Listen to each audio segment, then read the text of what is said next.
반갑습니다. 산골짜기 TV입니다. 우리가 영적으로 산다, 영적인 삶을 살아가겠다 할 때에 가장 우리가 핵심적으로 잘 이해해야 되는 성경 본문이 있다면 그것이 바로 로마서 7장과 8장입니다.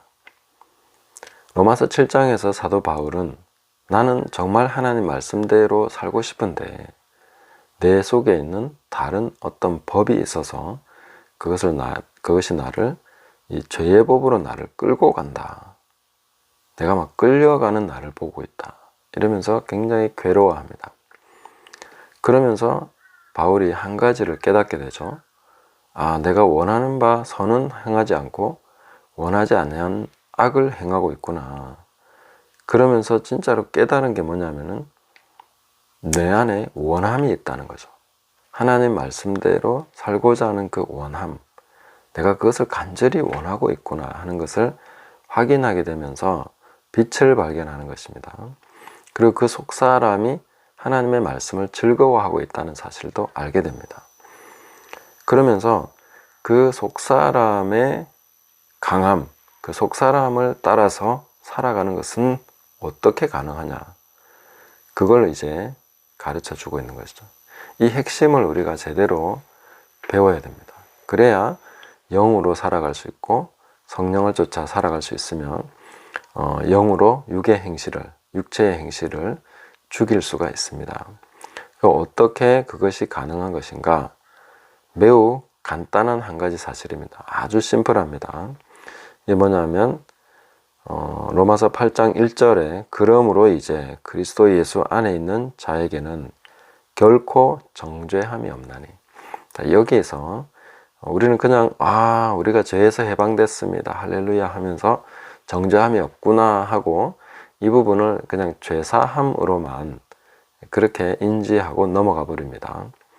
근데 이 본문의 문맥은 여기서 이 죄사함만을 얘기하기 위해서 이 말씀을 하신 게 아니라는 것을 충분히 우리가 그냥 문맥만 살펴봐도 알 수가 있습니다. 왜냐하면 그러므로 그 앞에서 내가 그리스도 예수로 말미암아 답을 얻었다는 거죠. 하나님께 감사하리로다. 그런즉 내 자신이 마음으로는 하나님의 법을, 육신으로는 죄의 법을 섬기노라. 이렇게 갈등 구조 안에 있는데 어떻게 이렇게 감사하고 찬양할 수 있느냐? 그것은 하나를 발견했기 때문이죠. 정죄함이 없구나. 이건 그냥 죄사함 정도가 아니라 그 이상의 내용을 담고 있는 것인데, 정죄함이 없다면은 생명의 성령의 법으로 살게 된다는 것입니다. 그래서 우리가 가장 중요하게 삶에서 실천해야 되는 것이 있다면은 정죄하지 않는 것입니다. 단죄하지 않는 것. 다른 사람을 비판하고 판단하지 않는 것.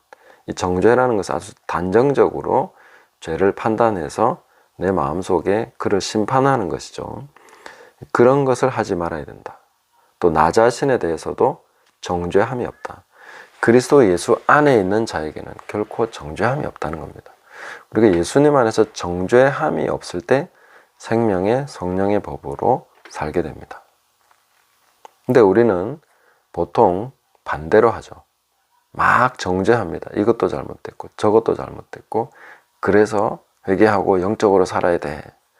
육신의 것을 버리고 영적으로 살아야 돼 하면서 막 육신의 것을 계속 정죄하는 것으로 갑니다. 그래서 우리는 계속 그렇게 하면서도 이상하다. 왜 안 되는 거지? 이상하다. 왜 그러면 그럴수록 더 이 침륜에 빠지는 그런 것을 경험하게 되는 것인지 궁금하죠. 그야말로 이 정죄함은 바로 죄와 사망의 법으로 들어가는 길입니다.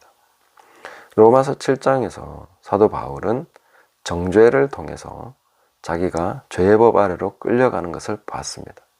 율법이 그 역할을 한 것이죠. 율법이 탐내지 마라 하지 않았으면 내가 탐심이 죄인 줄 몰랐을 건데, 율법이 탐내라 한 것을 깨닫고 나서 보니까 정죄가 된 것이죠. 정죄된 다음부터는 죄와 사망의 법이 작동합니다. 그리스도 예수 안에서 정죄함이 없으면 이 정죄하지 않을 때 생명의 성령의 법이 작동합니다. 이것은 아주 분명한 메커니즘입니다. 법입니다. 법은 그대로 시행되는 것이죠. 예, 낙하 법칙이면, 만유 인력의 법칙이면 떨어지는 것이죠. 그게 바로 법칙이라는 것입니다. 그래서 생명의 성령의 법 안에서 살고 싶으면 정죄하지 말아야 됩니다. 그리스도 예수 안에서 결코 정죄함이 없다 하는 것을 분명하게 실천하실 때, 그것을 받아들일 때, 그게 바로 생명의 성령의 법으로 사는 버튼이 되는 것이죠. 출입문이 되는 것이죠. 그렇게 하면은 우리는 생명의 성령의 법 안에서 살게 됩니다. 그런데 우리는 끊임없이 정죄하면서 거기로부터 벗어나려고 합니다. 정죄하면 결코 벗어나는 것이 아니라 죄에 대해서 계속 판단하고 비판하고 자기 자신을 그렇게 하는 거죠. 채찍질하고 그렇게 한다고 해서 그것이 벗어나지는 것이 아니라 오히려 더 말려 들어가는 것이죠. 율법이 막 우리를 후드려 패는 것이죠. 몽둥이로 막 때리는 것이죠. 율법에 의해서 만신창이가 됩니다. 그러나 내가 정죄하지 않을 때에 바로 성령의 충만함으로 생명의 성령의 법으로 살게 됩니다. 이것은 매우 간단하죠. 그래서 예수님이 육신의 모든 죄를 지시고 십자가를 지시고 우리 죄를 담당하셨습니다. 그러니까 그리스도 예수 안에서 우리는 아무도 정죄하면 안 되는 것이죠. 나를 포함해서 타인 모두를 정죄하면 안 되는 것입니다. 정죄하지 않으면 생명의 성령의 법으로 행하게 됩니다. 어떻게 하면 성령으로 살겠습니까? 음성 듣게 하고 연습하고 성령 충만하고 성령 계속 묵상하면서 살면 되는 것입니까? 그것이 아니라 그런 연습도 필요할 수 있지만 가장 핵심적인 것은 정죄하지 않음으로 내가 영으로 살게 됩니다. 정죄하는 것은 육신의 일입니다. 육신의 눈으로 보고 육신의 관점으로 보고 육신의 생각을 하기 때문에 정죄하게 됩니다.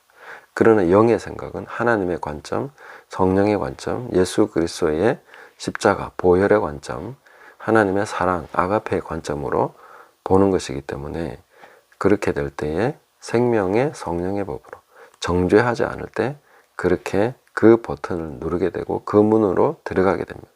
그럼 그 다음부터는 계속 자연스럽게 생명의 성령의 법으로 살아가게 됩니다. 그래서 우리가 육신의 일을, 육신의 생각을 죽여야 된다라고 할 때에 무엇을 죽여야 됩니까? 정죄하고 남을 판단하는 것을 버려야 됩니다. 다른 사람 또 나 자신 스스로를 판단하고 정죄하는 것을 버려야 됩니다. 그럴 때에 육신의 일을 버리는 것입니다. 영으로 몸의 행실을 죽이는 것이 바로 정죄하지 않으려 하는 것. 예수 그리스도 안에서 정죄하지 않는 것이 바로 영으로 육체의 행실을 죽이는 것입니다. 이것을 우리가 깨달을 때에 진정으로 성령으로 사는 법을 터득하게 됩니다. 우리가 평소에 얼마나 자연스럽게 많은 사람을 정죄하고 있는지 한번 생각해 보시고 깨달으시기 바랍니다. 정죄하는 것은 육신으로 사는 것입니다. 정죄하지 않는 것은 성령으로 사는 것입니다. 당연히 그렇다는 것을 해보시면 깨닫게 될 것입니다. 계속 육신의 눈으로 보면 정죄할 것만 보입니다. 그러나 영으로 성령으로 보면 하나님이 그를 얼마나 사랑하시는지, 그는 그리스도께서 위하여 죽으신 형제고 예수님의 보혈로 그를 그 피로 값주고 사신 너무나 귀중한 사람이고 하나님이 사랑하시는 그 사랑받는 자고 기뻐하는 자고 그렇다는 것을 보게 되는 것이죠. 그게 바로 생명의 성령의 법, 그게 바로 생명입니다. 사랑 안에 생명이 있고 그리스도 안에 생명이 있습니다. 주의 인자하심이, 그 용서와 자비가 생명보다 더 낫다, 이렇게 고백할 수 있는 그 생명의 성령의 법이 거기서 작동하는 것입니다. 우리가 이것을 깨달을 때에 진짜 영으로 사는 것을 알게 됩니다. 어떻게 영으로 살아가시는지를 배우게 됩니다. 정죄하지 않는 것, 비판하지 말라. 그리하면 너희가 비판을 받지 않을 것이다.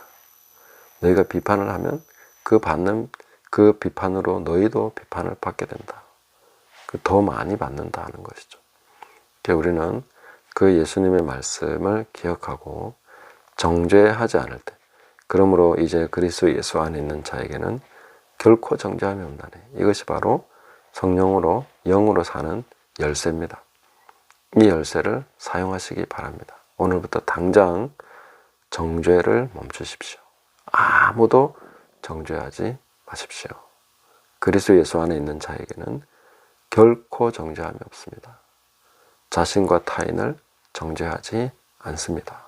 그것을 행하실 때에 생명의 성령의 법이 죄와 사망의 법에서 너를 해방하였음이라, 이 말씀이 우리 삶의 성취가 되는 것입니다. 그래서 주의 말씀대로 비판하지 말고 정죄하지 말고 성령으로 살아가는 저와 여러분 되시기를 예수님의 이름으로 축복합니다. 감사합니다.